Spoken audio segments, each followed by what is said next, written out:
大家好，这里是文澜小屋。本期我们介绍的是 Eric Ries 的精益创业。作者 Eric Ries 是硅谷的连续创业者，也是 3D 社交平台 IMVU 的联合创始人。他曾因闭门造车，经历过耗费巨资秘密研发，产品上市却无人问津的惨痛失败。这促使他反思传统商业计划的执行盲区，将客户开发理论与精益制造思想相融合，总结出了这套应对高风险新创业务的科学管理体系。精益创业探讨的核心，就是在极端不确定性的环境下，企业如何通过科学的实验论证降低试错成本，确立可持续的商业模式。它打破了完美的商业计划加高质量产品就能成功的传统认知，指出创新并非随机的灵光一现，而是一项可以被精确管理、衡量和加速的系统工程。本书为面对商业未知的执行者提供了一套可量化、可操作的反馈验证准则。现在，让我们翻开这本书，看看在极度不确定的市场中，企业如何用最小的成本测试出真正可持续的商业路径。传统的企业管理往往建立在长期的历史数据和可预测的宏观环境之上。在成熟的商业体系中，管理层可以通过完善的预测模型，将全年的战略分解为具体的生产计划，并以按时、按预算交付产品作为衡量进度的标准。当商业环境处于稳定状态时，这种严密的计划是推进业务的有效方式。但在新创业务中，由于缺乏过去的经验，市场真实需求、客户具体画像以及最终的商业模式都处于完全未知的状态。面对这种极端不确定性，如果原封不动地照搬成熟企业的管理工具，很容易导致整个项目偏离方向。在传统的研发思维下，团队通常会花费数月甚至数年的时间，在封闭的环境中秘密打磨一款自认为完美的产品。3D 虚拟形象聊天软件公司 IMVU 在早期的开发中就完整经历过这样的困境。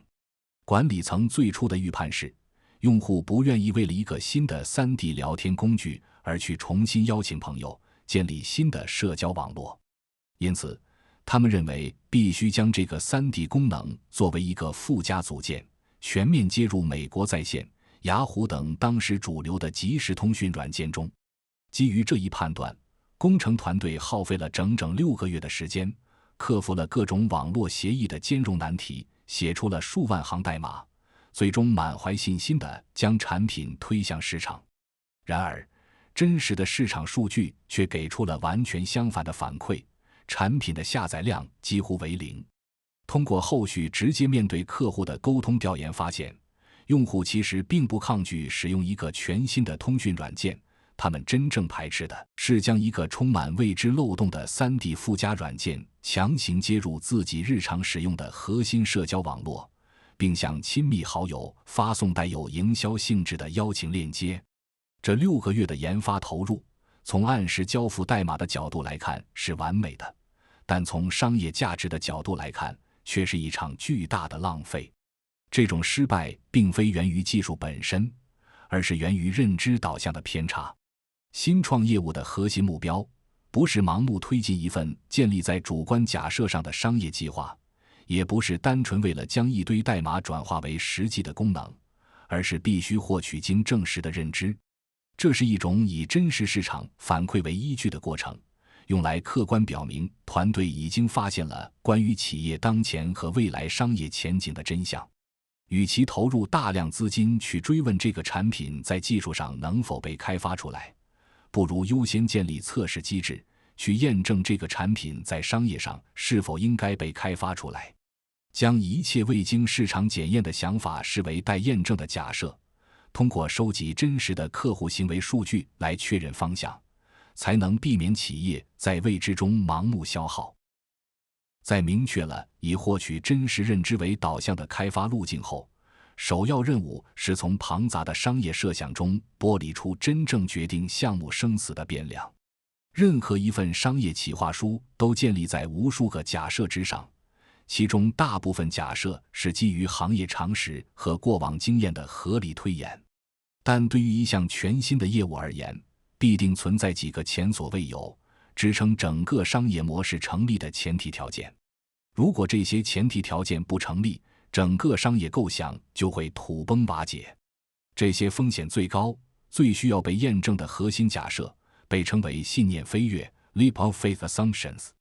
在众多的变量中，创业者必须优先锁定并测试两个最具决定性的信念飞跃：价值假设 （Value Hypothesis） 和增长假设 （Growth Hypothesis）。价值假设用于测试产品或服务一旦被用户使用，是否真的能够为他们交付切实的价值，而增长假设则用于测试新用户将如何发现并接触到这款产品，以及产品能否形成自发传播。将这两个核心变量单独提取出来进行早期测试，是控制试错成本的有效手段。回顾 Facebook 在2004年的早期发展阶段，可以清晰地看到验证这两个假设所产生的巨大杠杆效应。当时的 Facebook 仅仅是一个局限于哈佛大学等几所高校的校园社交网络，总注册用户数只有区15万人左右。如果使用传统财务报表的指标来衡量，这家公司当时的营业收入微乎其微，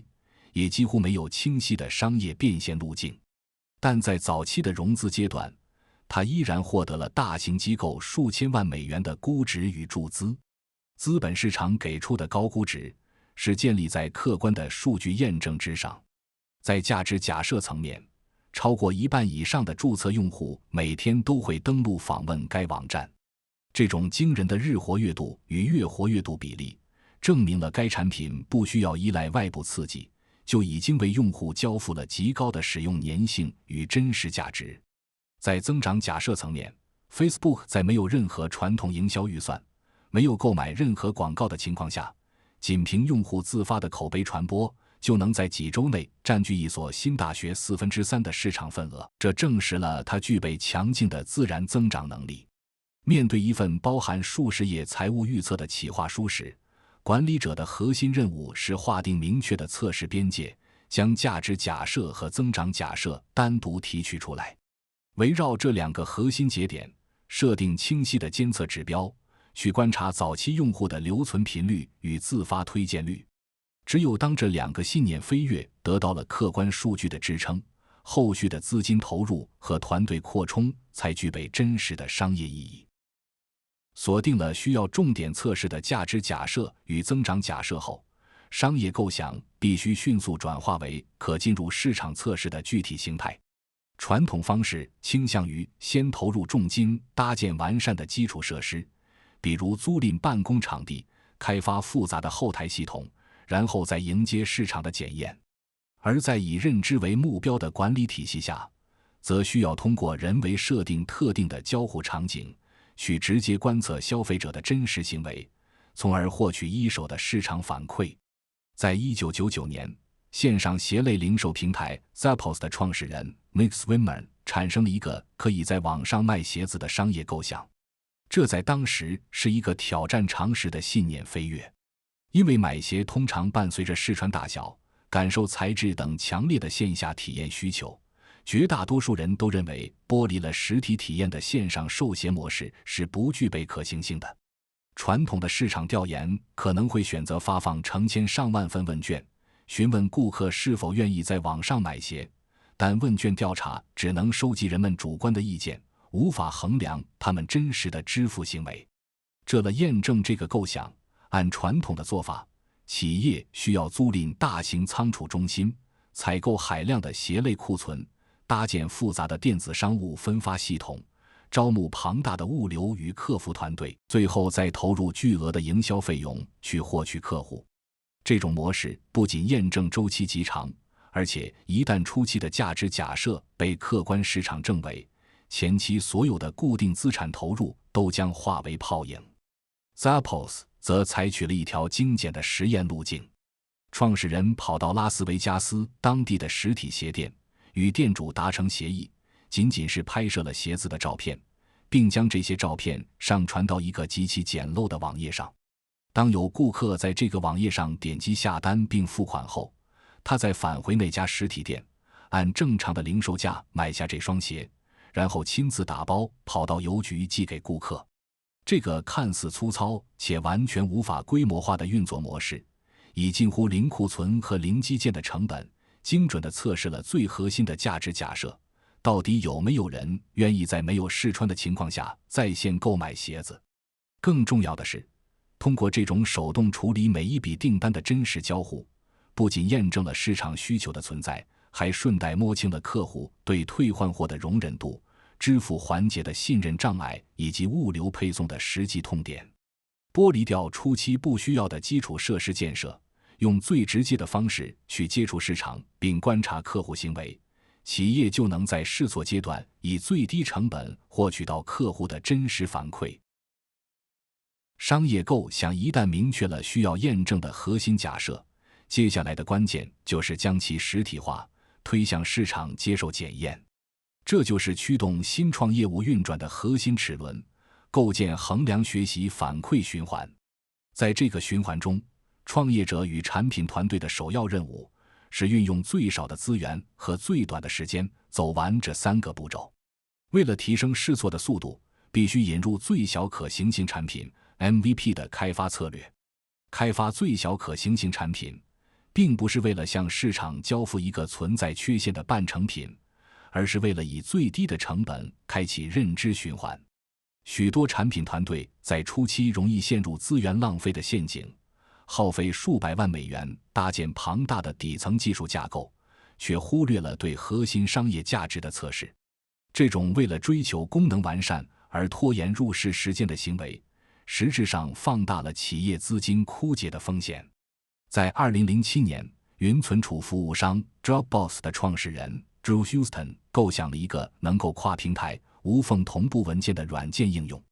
要真正开发出这个产品的完整形态，需要解决极其复杂的操作系统兼容性问题，并搭建高可用性的服务器网络架构。如果按照传统的产品研发路径，需要封闭开发数个月甚至数年时间，这无疑会带来巨大的资金消耗与未知的市场风险。为了验证用户是否真的存在跨平台文件同步的需求这一核心假设， Drew Houston 选择了一条化繁为简的有效路径。他没有先写代码，而是先制作了一段时长仅为3分钟的演示视频。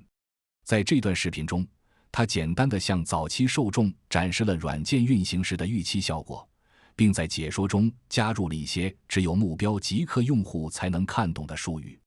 随后，这段视频被发布到了一个技术爱好者聚集的论坛上。随后的数据反馈成为了该企业发展史上的关键转折。在视频发布后的短短1个晚上，测试版的等待注册人数从5000人迅速攀升至75000人。这个简单的视频本身就是一个精准且高效的最小可行性产品，它以近乎零投入的开发成本完成了价值假设的测试，验证了市场对这种同步服务存在强烈的真实需求。在充满未知的市场环境中，应用最小可行性产品的关键在于划定明确的投入边界，剔除一切不能直接产生市场反馈的功能开发，仅保留能够触达早期用户、收集真实行为数据的业务形态，以此来防范长周期盲目开发带来的资金损耗。最小可行性产品推向市场后，必然会产生大量的数据反馈。如何确立指标并解读这些数据，直接决定了后续研发方向和资金投入的走向。传统的财务报表和企业管理工具倾向于关注总收入、总用户数、总页面浏览量等宏观汇总数据。在商业模式成熟的体系中，这些指标能够反映真实的经营规模，但在新创业务中，由于基数较小且极易受到外部短期因素干扰，它们往往会沦为掩盖真实业务问题的虚荣指标 （vanity metrics）。虚荣指标会随着整体营销预算的增加或市场短期红利的溢出而呈现自然向上的曲线，从而制造出一种产品正在不断完善的假象。为了看清业务的真实状况，管理者必须建立一套专门用于评估未知商业模式的衡量体系。创新会计 （Innovation Accounting） 创新会计要用同期群分析 （Cohort Analysis） 代替宏观的总量分析。同期群分析是将处于同一时间段内接触产品的用户划分为一个独立的观察群组，追踪这个群组在后续生命周期内的真实转化率和留存率，而不是仅仅盯着累加的总用户规模曲线。在 3D 虚拟社交平台 MVU 的早期发展阶段，管理团队曾一度被虚荣指标所误导。当时，每当工程团队上线新的功能或修复系统漏洞后，后台图表上的总注册用户数和总收入都在呈现持续向上的趋势，这让团队误以为研发资源的投入产生了实际的商业价值。但当他们引入同期群分析，将目光聚焦于各个群组的实际转化效率时，得出的结论却截然不同。通过对不同月份注册的新用户群组进行独立追踪，发现无论产品增加了多少新功能，新用户的激活率、留存率以及付费转化率，在几个月的时间周期里几乎是一条毫无波动的水平线。整体总收入的增长仅仅是因为公司购买了更多的广告，向漏斗顶端注入了更多的新用户，而不是因为产品本身的留存价值得到了实质性提升。运用创新会计需要设定清晰的基准测量标尺。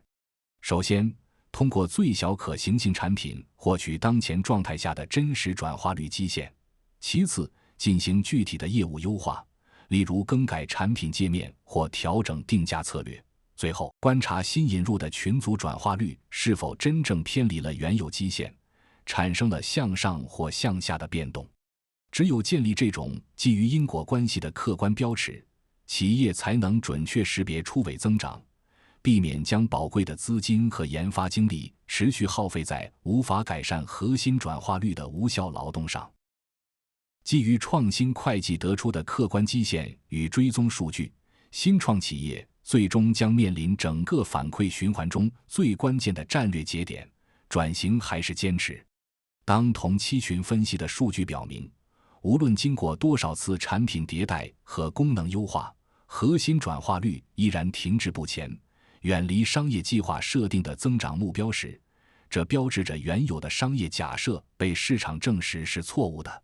此时，如果继续在原方向上追加投入，只会导致剩余资金被彻底消耗殆尽。为了寻找真正可盈利的商业路径，管理者必须进行结构性的战略调整，也就是转型。转型并不是宣告商业探索失败后的无序重启，而是一种基于前期测试得出的认知，在保持企业根本愿景不变的前提下，对产品策略、目标客群或增长引擎进行的系统性变更。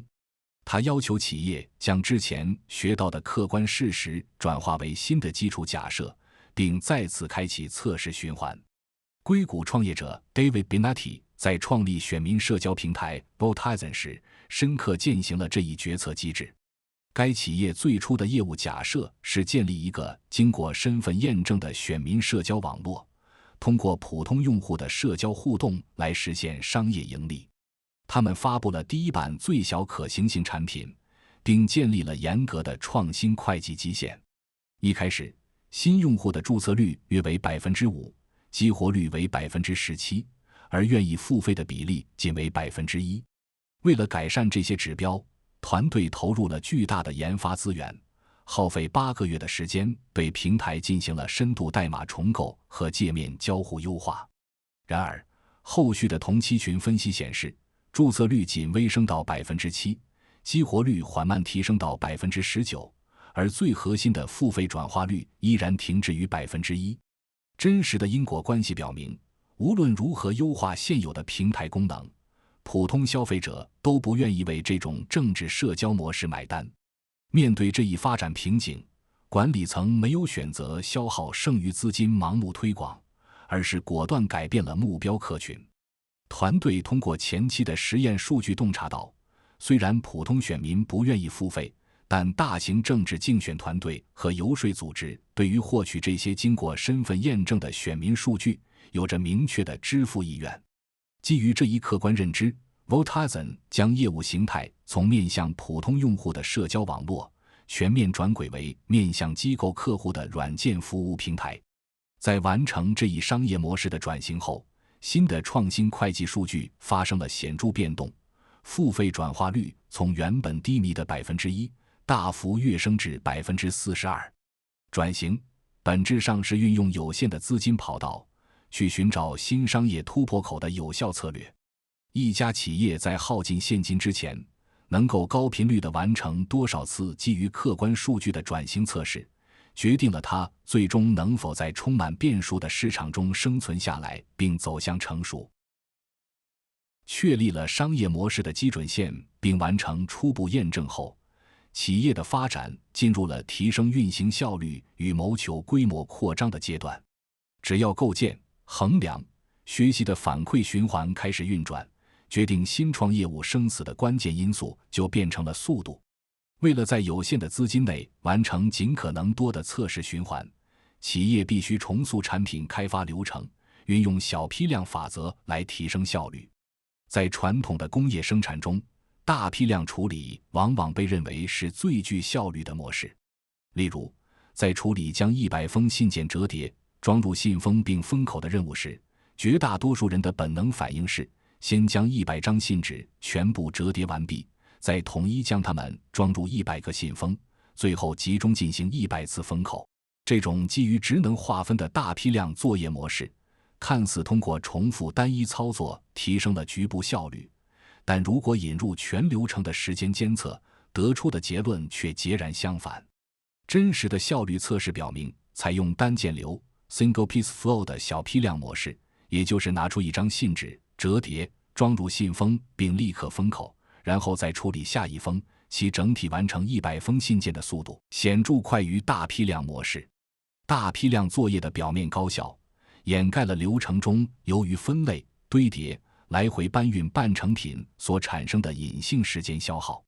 更关键的是，小批量模式建立了一套及时的质量防御体系。如果在操作过程中发现信纸的尺寸比信封大，采用小批量模式，在处理第一封信时就能立刻发现问题并及时调整；而采用大批量模式，则要在耗费大量时间折叠完100张信纸后，才会在装入信封的环节面临全部返工的风险。将这种规律平移到软件开发与商业试错中，其杠杆效应更加显著。传统的长周期研发正是典型的大批量模式，工程师花费数月时间编写大量代码，随后进行统一的系统集成与测试。这种模式将未经验证的功能作为庞大的半成品不断堆积，直到产品上线的最后一刻，才集中引发代码冲突或客户需求错配的危机。为了消除这种系统性风险， IMVU 等新创企业在早期确立了持续部署 Continuous Deployment 的机制，每天将最新编写的单行代码或单一微小功能向实际生产环境进行高达50次的推送。这种极致的小批量操作将原本需要数周的反馈周期压缩到了几分钟。一旦某次小批量的代码部署导致了核心转化率的下降或系统报错，防御机制会自动阻断该次更新并将其剔除。创业者必须推动单件流的开发模式，以此来最小化半成品库存，让企业在面对未知市场时具备快速掉头和及时纠错的敏捷性。在提升了反馈循环的运转速度之后，新创业务还需要建立可持续的扩张机制。可持续的增长并非依赖于一次性的公关活动或短期的广告轰炸，其核心逻辑在于，过去客户的行动能够自然带来新客户的加入。为了实现这一目标的常态化运转，管理层必须识别并启动适合自身业务模式的增长引擎。实践中存在3种驱动长期规模化扩张的引擎：粘着式、病毒式和付费式。粘着式增长引擎 Sticky Engine of Growth 的核心在于高留存。对于长期依赖存量用户的产品，其设定的监控标尺必须聚焦于客户流失率与新用户获取率的差值。如果1个月内的新用户获取率是 6%， 而老客户的流失率是 5%， 那么真实的净增长率仅为 1%。 在这种模式下，管理层不应盲目增加营销预算去获取新客，而是应该将研发资源全盘投入到改善用户体验、提升留存率的环节中。只要流失率下降，复合增长的速度就会自动跃升。病毒式增长引擎 Viral Engine of Growth 则依赖于用户在日常使用中将产品自然传递给他人。1996年上线的电子邮箱服务 Hotmail 是这一引擎的经典案例。在初期增长停滞时，管理团队做出了一个微小但影响深远的改变，在用户发出的每一封电子邮件末尾自动附上一句获取您的免费 Hotmail 邮箱以及注册链接。这一改动使得每一封发出的邮件都成为了一次零成本的推广。衡量病毒式引擎的核心指标是病毒系数 Viral Coefficient， 指的是每一个现有用户平均能带来多少个新用户。如果病毒系数为 0.9， 意味着100个老用户只能带来90个新用户，增长最终会走向衰竭。而 Hotmail 通过底部的签名链接使其病毒系数稳定突破了 1.0， 这意味着每一个注册用户都能带来超过1个以上的新用户，从而引发了指数级爆发，在短短18个月内零预算获取了1200万注册用户。付费式增长引擎 Pay Engine of Growth 的运转逻辑最为直接，其扩张的边界取决于生命周期价值与每次获取客户成本之间的边际利润。如果一个用户在生命周期内能为企业带来$50的收益，而通过点击广告获取该用户的成本是$10，那么这$40的差额就可以作为利润持续复投到下一轮的广告购买中。企业必须清晰界定当前正在依赖哪一种增长引擎，并将所有的创新会计指标与之对齐，才能实现业务的稳健爆发。随着增长引擎的发动和业务规模的扩张，组织内部必然会面临复杂的运营摩擦与管理负荷。如果在加速期仅依靠增加人员或延长工作时间来应对突发状况，系统性崩溃只是时间问题。为了在保持高运转效率的同时维持组织稳定，企业必须在内部建立一套能够自我诊断和修复的防御机制。这套机制源自丰田生产方式的连续问5个为什么 The 5 Whys。 当生产线或软件架构出现故障时，管理者不能仅停留在处理表面症状上，而必须通过连续的因果追问穿透表象，触及深层的管理缺陷。比如观察一个机器停转的工业现场时，可以第一问机器为什么停了，因为超负荷导致保险丝烧断。第二问为什么会超负荷，因为轴承的润滑不足。第三问为什么润滑不足，因为润滑泵停止了工作。第四问为什么润滑泵会停止，因为泵的轮轴严重磨损。第五问为什么轮轴会磨损，因为没有安装过滤器，导致金属碎屑掉进了泵里。如果没有深挖根本原因，仅是更换一根新的保险丝，隐患将被暂时掩盖，并在未来引发更严重的停产事故。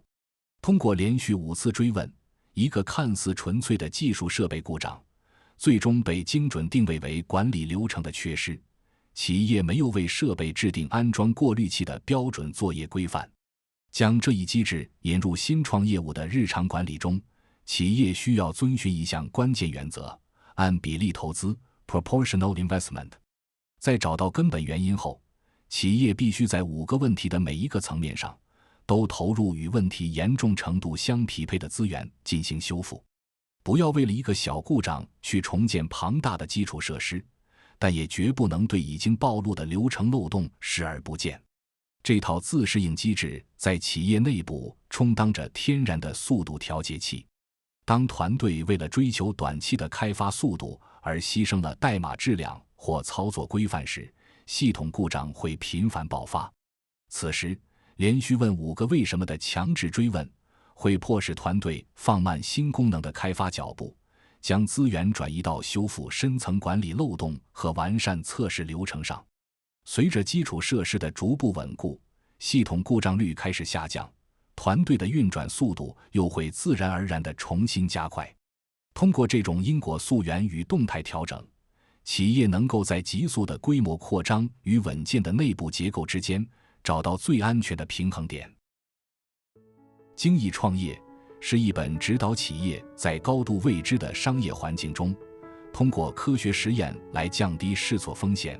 寻找可持续商业模式的实战指南。在传统的商业叙事中，成功往往被归结为完美的计划、天才的构想或是毫无保留的资源倾注。但在极端不确定性面前，盲目推进未经测试的计划，只会带来巨大的资金与时间浪费。真正的商业创新是一门可以被量化、被测试、被管理的系统科学。从剥离价值假设与增长假设开始，用最小可行性产品去接触真实的早期市场，依靠创新会计看破虚荣指标的假象，最终根据客观数据决定是转型还是坚持。这里是文澜小屋，我们不追求快速致富的奇迹，只希望与您一起阅读好书，慢慢变富。如果本期内容对你有所启发，欢迎帮忙点赞转发，并分享给身边的朋友。您的举手之劳都是在为更有价值的知识投票。也相信您聆听本期视频的时间付出，会在未来化作认知上的复利，为您带来最稳健的回报。感谢您看到这里，我们下期再见。